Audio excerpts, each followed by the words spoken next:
dumako tayo dito, no? Sa post ni Jesus Palsis, ito po yung abogado na tingin ko kinapikunan.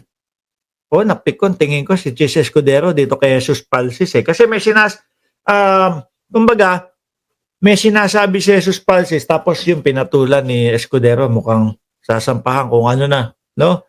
Ngayon naman, may pinopost o may pinost itong si Jesus Palsis mga kababayan. Ang sabi niya dito is, today, haharap si Congressman Martin Romualdez and Secretary Amena Pangandaman will appear before the ICC to explain their involvement in the flood control scandal ng 2025 budget daw ho. Ayan. Nakita nyo ha? Biruin nyo ho. Si Martin Romualdez. Ni isang ebidensya sila Chis Escudero walang nailabas. Ni isang ebidensya na si Inday Sara Duterte walang nailabas. Pero kahit na gano'n walang mga patunay kay Martin Romualdez. Nakasama siya nitong sila Chis Escudero di umano at kasama siya nila Saldico di umano dahil ang tinuturo yung dalawa, Saldico at si Chis Escudero nakikipagtulungan sa ICI. Bagay, sinabi niya naman yan simulat sa pulpa na makikipagtulungan siya sa ICI. Di ba?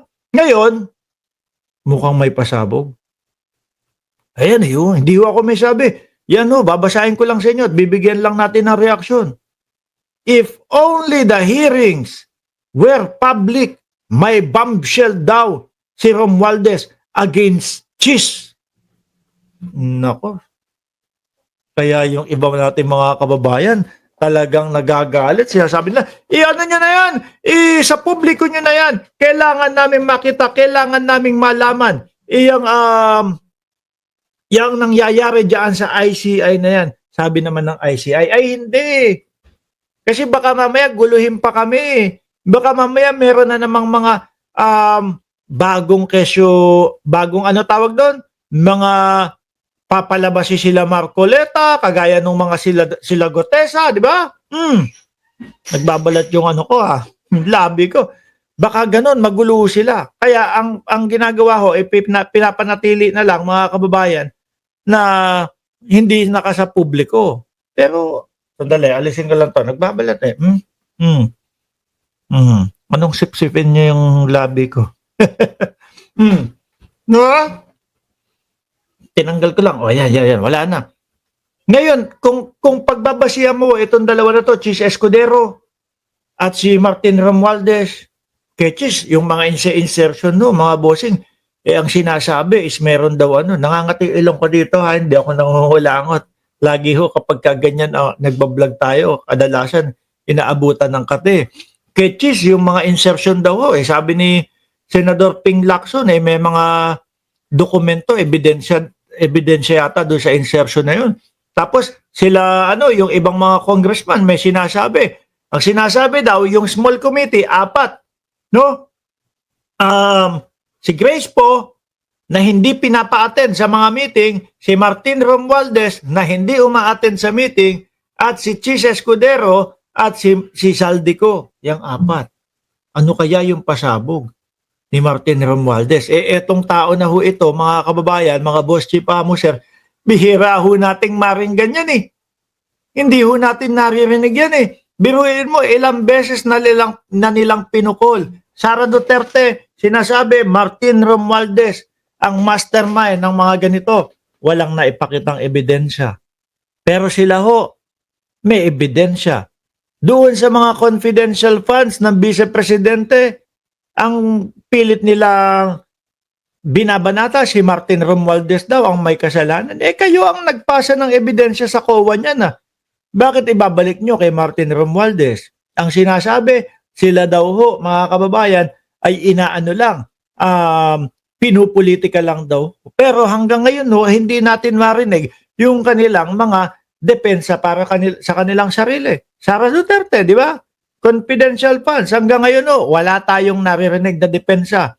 Si Chis Escudero, mga insertion, although nagsalita doon sa platform niya sa Senado, wala din tayong narinig na pagtatanggol sa kanyang sarili o pagdepensa. Bagkus ang ginawa niya lang, itinuro niya si Martin Romualdez. Yun lang.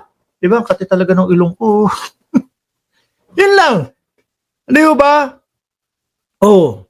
Ayan ho kahit chismis lang. Para ho sa akin, dapat nga hindi na inimbita dyan si Martin Romualdez sa ICI. Bakit to? Yung pangalan niya naman hanggang ngayon, puro hearsay. Yung kay Gutesa, ganun din.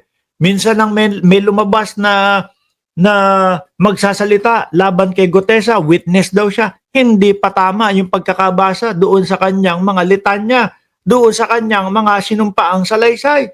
Magkaiba, magkabuhol-buholo. Biruin mo doon sa salaysay.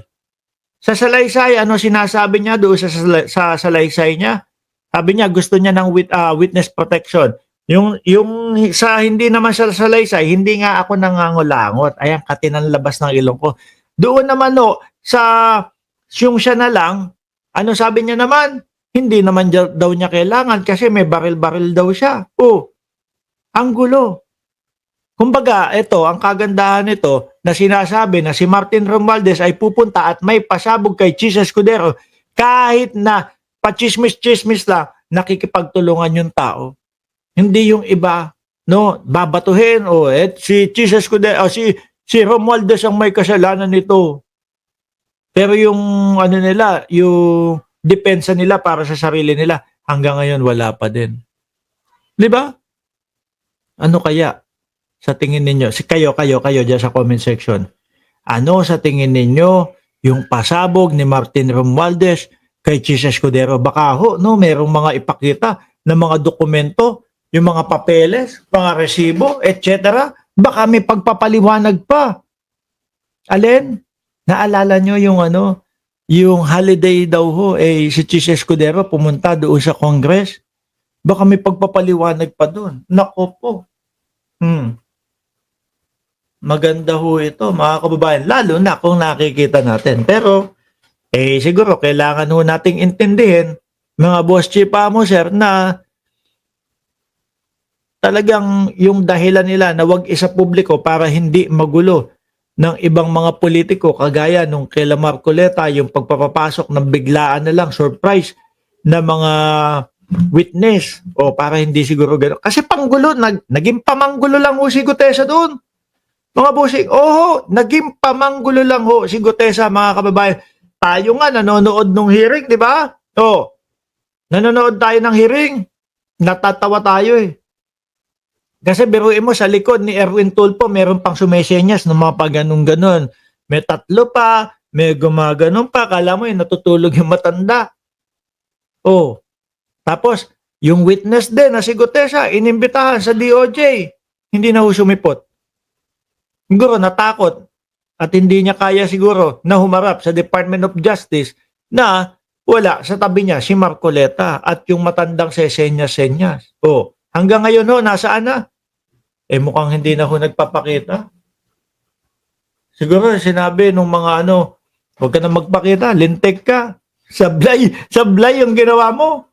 Pinahalata mo lang na ako ang may sulat ng script na yun. Hindi lang ako nagsasabi niyan, di ba mga bossing? Hindi lang ako nagsasabi. Pati po sila Senador Tito Soto, pati po yung ibang mga senador, pati po si Ping Lacson at pati kayo. Yun yung napunan nyo. Di ba? Alisin ko na ito. Uulitin ko nakikita ko lahat ng comment nyo dyan sa comment section. Hindi lang tayo shoutout muna ngayon. Bakit? Dahil nagmamadali po si Mark Ramos, mga bossing. Nagmamadali no? Kailangan matapos natin to. Nakailan na ba tayo? Nakailan na tayo? Ewan ko. Basta ang nakikita ko pa dito na tatalakay na 1, 2, 3, 4. 4 pa.